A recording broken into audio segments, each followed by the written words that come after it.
Quero ler 3 pequenas passagens, primeiramente em Lucas, capítulo 13. Quem não achar na Bíblia, não tem problema, pode escutar. Lucas 13 e 24. Nós vamos ler 3 perguntas, três pessoas perguntando.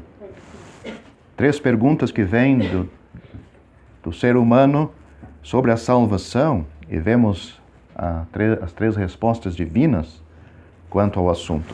Lucas 13 e 24.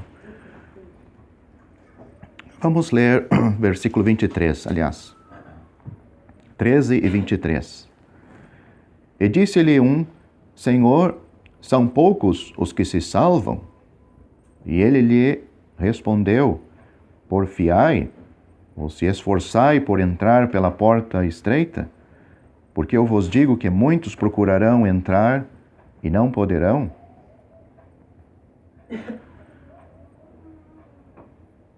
Vamos ler versículo 29. E virão do Oriente e do Ocidente, e do Norte e do Sul, e assentar-se-ão à mesa no reino de Deus. Vamos para o mesmo Evangelho, capítulo 18. Esta passagem é conhecida, se não for de todos, podem ler depois o capítulo. Capítulo 18, versículo 26.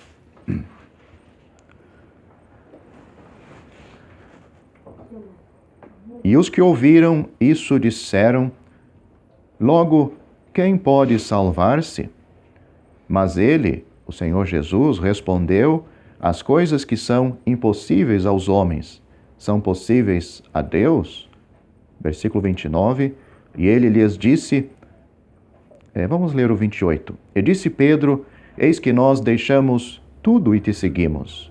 E ele lhes disse: Na verdade vos digo que ninguém há que tenha deixado casa, ou pais, ou irmãos, ou mulher, ou filhos, pelo reino de Deus, e não haja de receber muito mais neste mundo, e na idade vindoura, na vida eterna. E agora, por último, em Atos capítulo 16,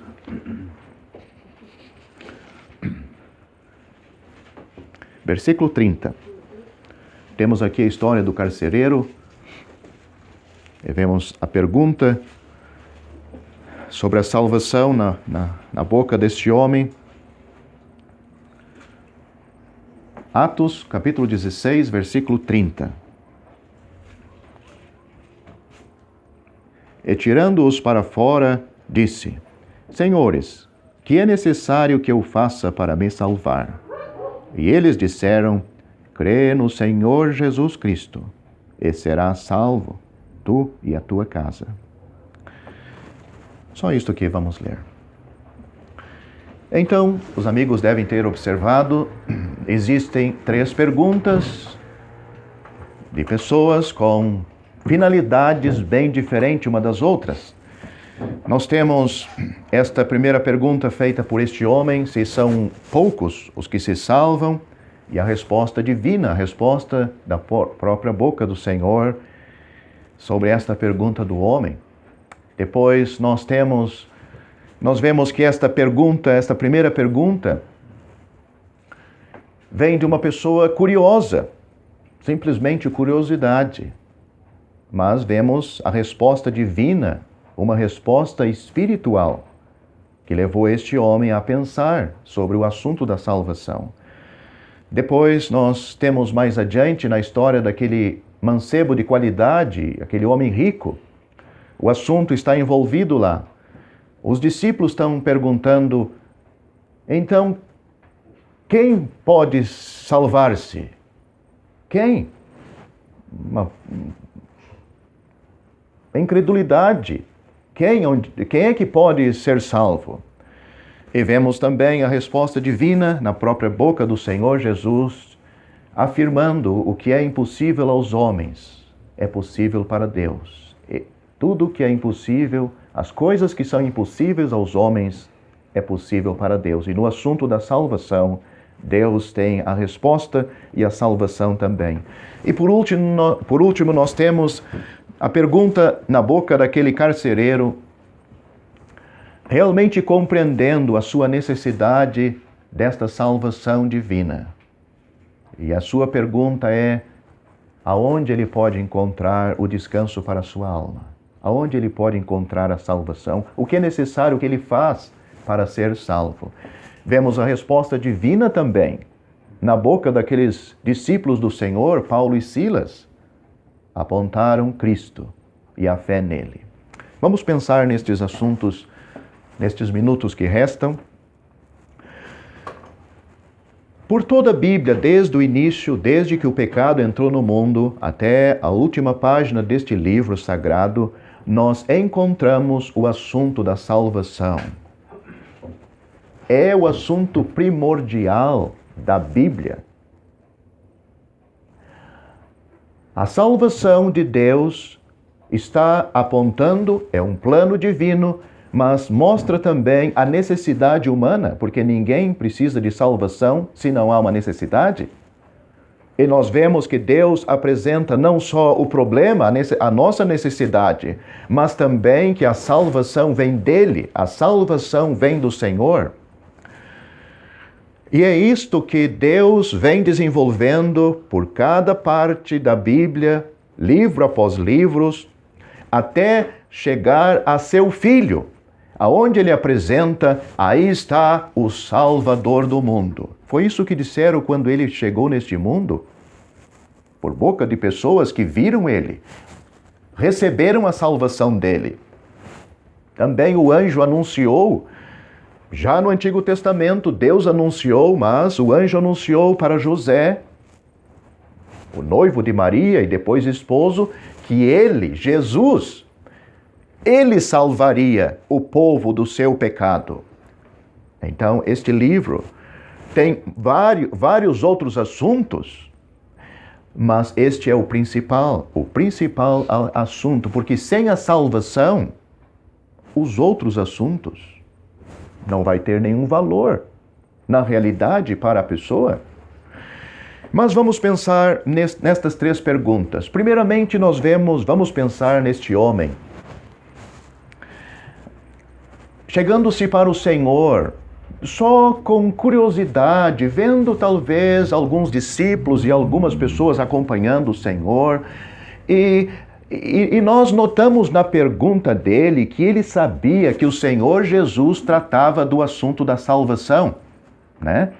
Nós vamos no médico cardiologista para falar do nosso coração, não vamos lá para falar sobre a conta da energia que está alta.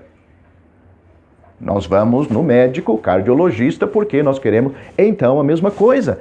Este homem fez a pergunta para o Senhor Jesus de um assunto que ele estava tratando. Era comum eles ouvirem da boca do Senhor que ele era o Salvador. Ele podia salvar perfeitamente. Ele era o Filho de Deus que veio a este mundo buscar e salvar o que se havia perdido. Por isso que ele faz essa pergunta: Senhor, são poucos os que se salvam? Na realidade, era uma pessoa simplesmente curiosa. Esse tipo de pessoa é o seguinte: elas vão aonde tem gente, tem volume, tem massa. São pessoas que gostam de ver, pessoas que são sentimentais, gostam de coisas que ajudam no seu sentimento, seja para chorar, seja para rir, seja para ficar em depressão, seja o que for. Gostam de sentimentos, não querem realidade. A salvação é real e é para pessoas que realmente sentem esta necessidade de um Salvador. Este homem não estava interessado, ele queria saber como é que é o negócio aí. Se é como condiz as minhas expectativas, eu aceito esse negócio. A maioria das pessoas são assim. Será que Deus não está falando com alguém aqui esta noite justamente assim?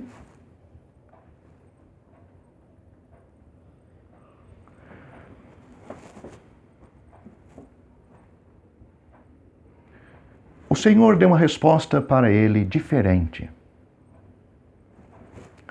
O Senhor mostrou que a salvação não é coisa para satisfazer a carne, emoções, apetites da pessoa, mas a salvação é uma necessidade para todos. Você ouviu a resposta de Cristo? Entrai tu. Te esforça você, porque isto é necessário para ti. Você viu o que Cristo disse no final de onde nós lemos? Tem muitas outras coisas ali. Ele falou até de pessoas rangendo os dentes no tormento eterno, neste mesmo lugar, eu não li. Mas note o que Cristo disse. No futuro ainda, quando as pessoas os crentes forem arrebatados para os céus, ele diz que vai vir gente do Oriente, do Ocidente, do Norte, do Sul. O que ele queria dizer? A casa de Deus vai se encher, enquanto você vai ser lançado fora. Então, a salvação não é uma coisa por capricho da pessoa. Não é se nós nos sentimos bem ser salvos ou não. É necessário. Porque se você não for salvo como este homem, meu amigo, só tem um lugar para você, partindo desta vida: as chamas eternas. A questão não é se você acredita ou não. Cristo está dizendo: te esforça você. Porfiai, esta palavra é uma palavra muito forte. Não é simplesmente um convite social, pode ou não. Te esforça. Faz tudo o que você pode para entrar pela porta estreita. Entrai pela porta estreita. Isto já mostra que esta pessoa que vai entrar, vai tomar esta decisão, ela tem um alvo, ela tem um objetivo que é para a sua bênção, a sua salvação, que Deus está apontando. Note aqui, não era sacerdote, sumo sacerdote, pastor, padre, missionário, era Deus apontando. É uma necessidade entrar pela porta estreita. Quem é a porta estreita? O Senhor Jesus. Ele disse: eu sou a porta. Se alguém entrar por mim, será salvo. Você é atraído a Cristo para ser salvo? Ou você também está como este homem, tentando achar alguma coisa nesta coisa de tal salvação que me convença que eu devo aceitar isto? Meu amigo, se você é esse tipo de pessoa, você é um candidato forte para ir para o inferno. Infelizmente. Cristo não alimentou este mau coração, este mau pensamento que esse homem teve. Ele deu a resposta que cabia-lhe, uma resposta espiritual. Entrai pela porta estreita. Entrai você, porque eu vou te dizer uma coisa.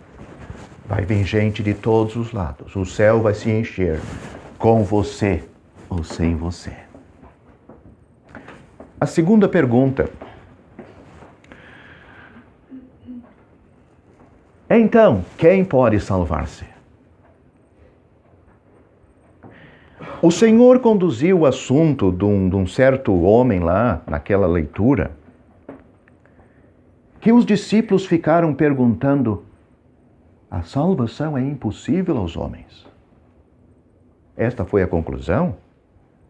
Mas em cima disto houve uma outra pergunta: quem pode salvar-se? Quem?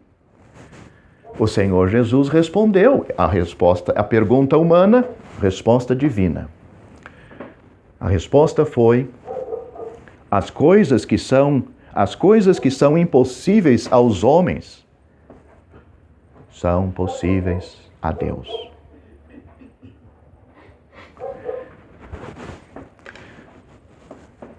O homem olhando para a real salvação, a verdadeira salvação. Pode perguntar para a pessoa que está confiada na sua salvação no batismo, se ela tem certeza, se está salva, está tudo certo, no dinheiro, nas obras, na igreja, no pastor. Ninguém tem certeza de nada.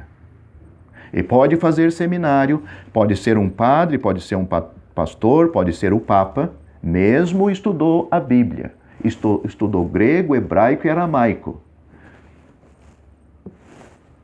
A maioria não tem a salvação, não tem a certeza, não tem a salvação, porque está baseado neles. É o que temos aqui, os discípulos. Então, quem pode salvar-se? Quem pode dizer neste mundo que está salvo? O Senhor responde. Deus pode afirmar que uma pessoa foi salva. Mas e daí, como é que nós vamos ouvir de Deus que nós somos salvos ou não? O Senhor Jesus também respondeu essa pergunta. Deus enviou o seu Filho a este mundo, não para que condenasse o mundo, mas para que o mundo fosse salvo por ele. Quem crê nele não é condenado, mas quem não crê já está condenado. Ou seja, Deus responde: como podemos ser salvos? Deus ofereceu a salvação. A salvação é um dom de Deus.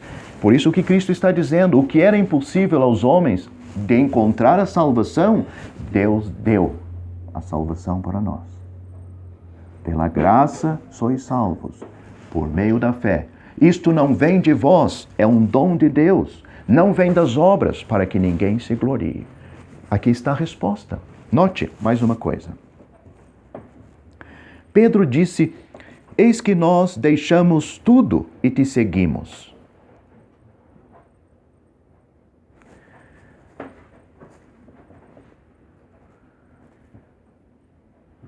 Não é a abstinência, não é virar as costas, como ele diz aqui, Cristo dizendo, na verdade vos digo que ninguém há que tenha deixado casa, pais, irmãos, ou mulher, ou filhos, pelo reino de Deus.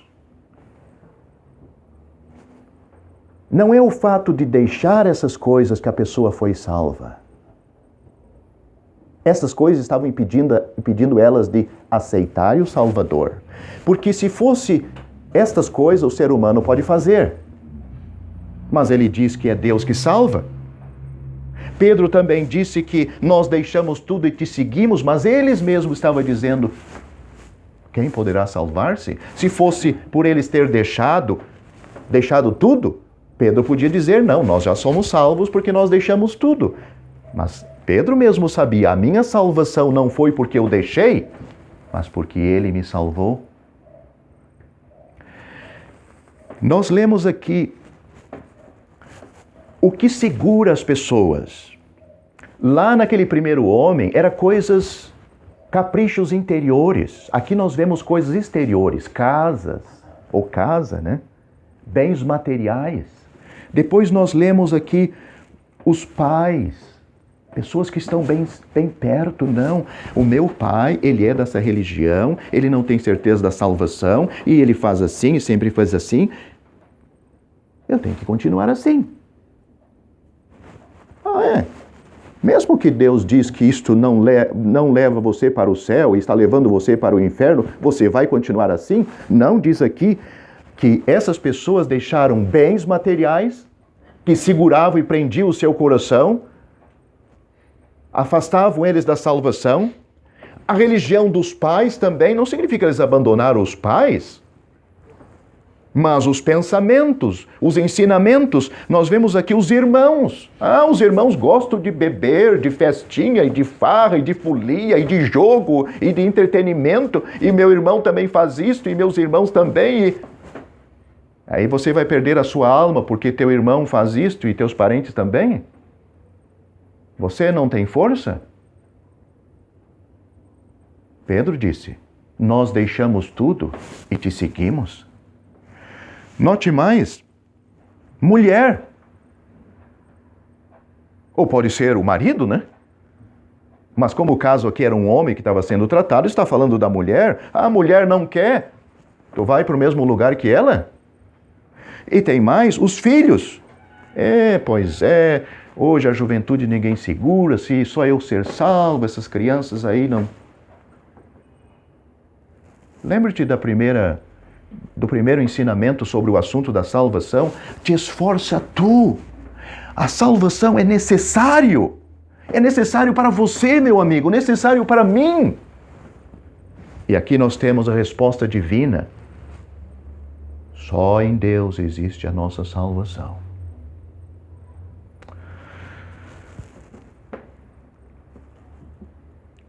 A última pergunta que eu gostaria que estivesse no seu coração. Então, como eu posso ser salvo? O que é necessário que eu faça para me salvar? O que é necessário? Note, essa pergunta é diferente de todas as outras. Porque ele está pensando nele. O que é necessário que eu faça para me salvar? Eu. Não tem mulher, não tem marido, não tem amigos, não tem nem a posição daquele homem, ele era um carcereiro.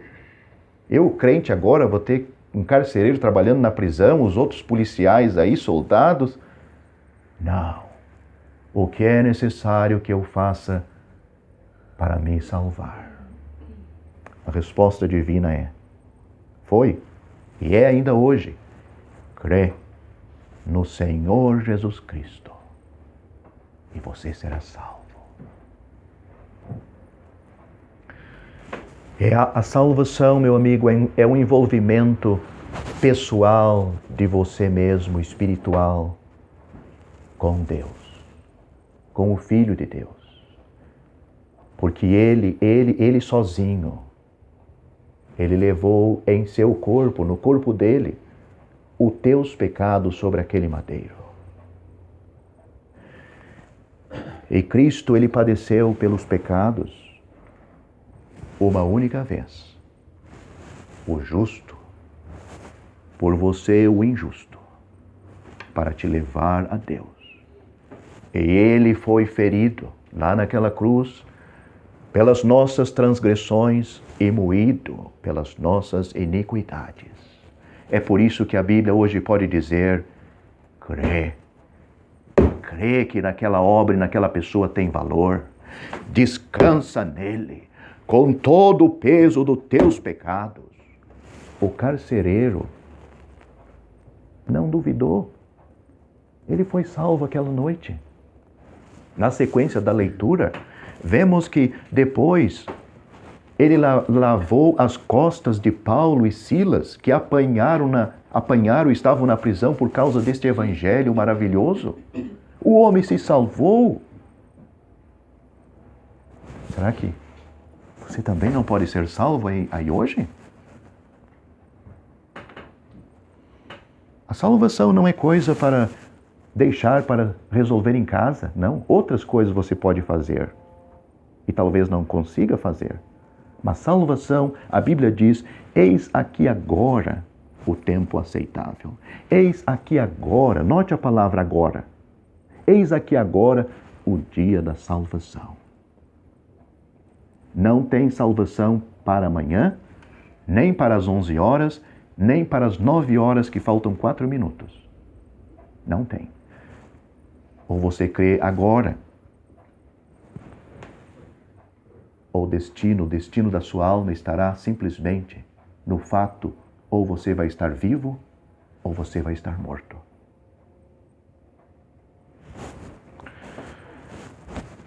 O que você vai decidir hoje?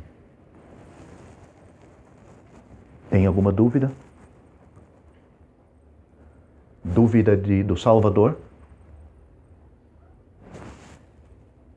Ele é Deus.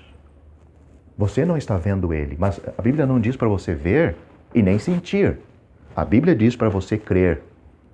Crer no Senhor Jesus Cristo e você será salvo. Foi o que o homem fez. Ele ouviu pela primeira vez o Evangelho. Quantas vezes, quantos dias, quantos meses você já ouviu o Evangelho? O homem ouviu a primeira vez. Mas por que ele foi salvo? Porque veio de um coração que compreendeu: eu necessito disto. O primeiro caso, lembra? O segundo caso: nada vai me prender de eu querer esta salvação. Eu só quero saber como eu posso ser salvo.